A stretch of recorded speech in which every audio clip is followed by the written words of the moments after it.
नमस्कार, स्वागत है आप सभी का संस्कृति आईएएस के YouTube प्लेटफॉर्म पर। मेरा नाम है शुभम और आज हम बात कर रहे हैं एक महत्वपूर्ण टॉपिक पर जो जुड़ा है दुर्लभ जीवाणु जनित रोग से। केरल के एक व्यक्ति को ये रोग हो जाता है जब एक लंबी यात्रा करके वह अपने घर केरल वापस आता है। उसे शरीर में थकान, सिर में दर्द जैसी चीजें और लक्षण देखने के लिए मिलता है, तो वो डॉक्टर से कांटेक्ट करता है। उसके बाद उसे पता चलता है कि वे व्यक्ति जूझ रहा है म्यूरिन टाइफस नामक एक दुर्लभ बीमारी से। अच्छा, अब ये व्यक्ति वियतनाम और कंबोडिया की यात्रा करने के बाद वापस केरल आता है। 75 वर्ष का ये व्यक्ति है। इसे सिर में दर्द, थकान फील होती है। अक्सर हमें शरीर में दर्द, थकान फील होती है जब हम लॉन्ग ट्रिप से घर वापस आते हैं। हम इसे क्योर कर पाते हैं एक अच्छी नींद लेकर।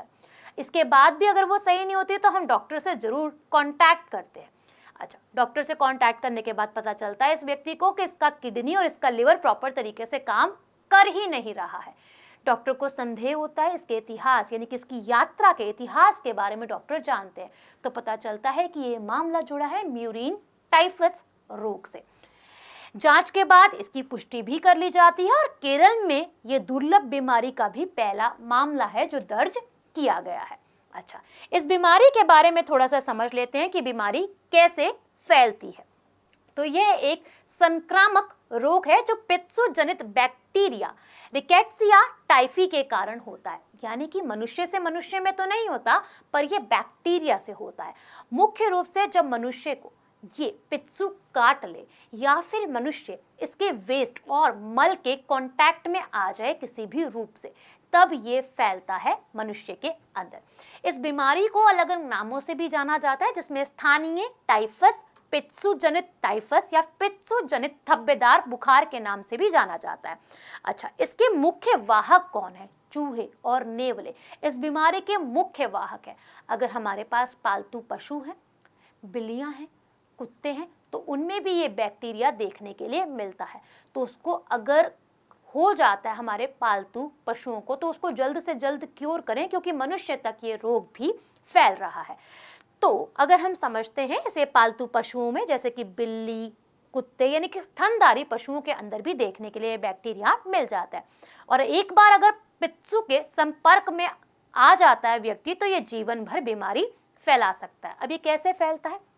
जैसे हमने समझा कि मनुष्य से मनुष्य में तो नहीं फैलेगा, बट काटने से जरूर फैलेगा। और उसके अगर मल के कांटेक्ट में आ जाए व्यक्ति किसी भी कारण, तो हाँ, ये बीमारी हो सकती है। तो संक्रमित पित्सु के मल के संपर्क में आने से भी ये संक्रमण फैलता है और हो सकता है। ये व्यक्ति से दूसरे व्यक्ति में नहीं फैलता। और ये बीमारी मुख्य रूप से कहाँ देखी जाती है? जहाँ चूहों की तादाद ज्यादा हो, क्योंकि चूहे, नेवले इसके वाहक माने जाते हैं। यह बीमारी तटीय, उष्णकटिबंधीय और उपोष्णकटिबंधीय क्षेत्रों में ज्यादातर देखी जाती है। अब इसके लक्षण क्या है? 7 to 14 डेज के बाद ही इसके बारे में पता चलता है। और नॉर्मल से ही लक्षण है, जिसमें जैसे सर में दर्द होना, पेट में दर्द होना, बॉडी में थकान होना, इस प्रकार के लक्षण देखने के लिए मिलते हैं। वॉमिट हो गया, जोड़ों में दर्द होना, उल्टी आना, इस प्रकार के लक्षण शामिल है।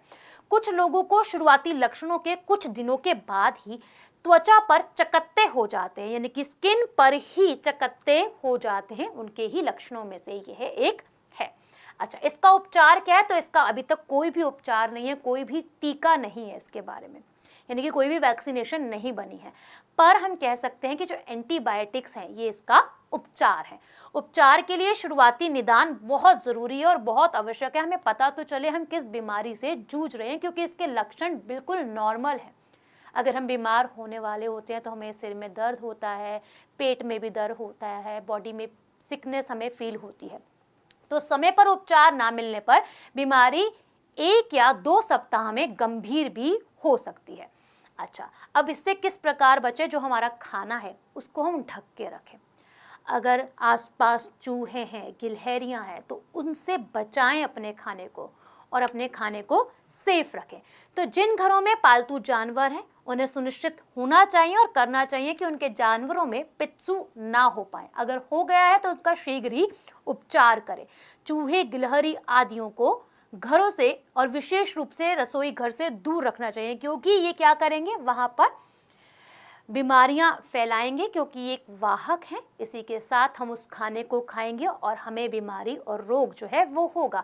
तो खाद्य पदार्थों को उचित रूप से ढक कर रखना चाहिए, और वैसे भी हर एक जो भी हम खाना खा रहे हैं उसे ढक कर ही रखना चाहिए। एक सवाल आप सभी के लिए कमेंट सेक्शन में मेंशन कीजिएगा। बाकी आप सभी से मिलते हैं नेक्स्ट वीडियो में।